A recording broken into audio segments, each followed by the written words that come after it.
বলেছিল, যখন তুই বড় হবি তখন বুঝতে শিখবি সবার সব কথায় উত্তর দিতে নেই, মাঝে মধ্যে চুপ থাকতে হয়। কারণ মূর্খের সঙ্গে তর্ক করে নিজের পয়েন্টটাকে সত্যি প্রমাণ করার চেয়ে সাইলেন্ট থাকাটা বেটার।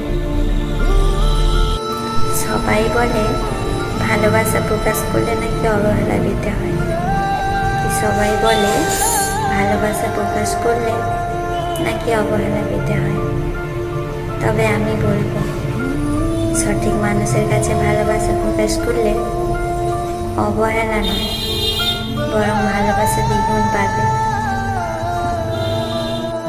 সহ্য করতে করতে ধৈর্য হারিয়ে ফেলেছি, সহ্য করতে করতে ধৈর্য হারিয়ে ফেলেছি, তবুও নিজের মনকে বুঝিয়ে চলেছি।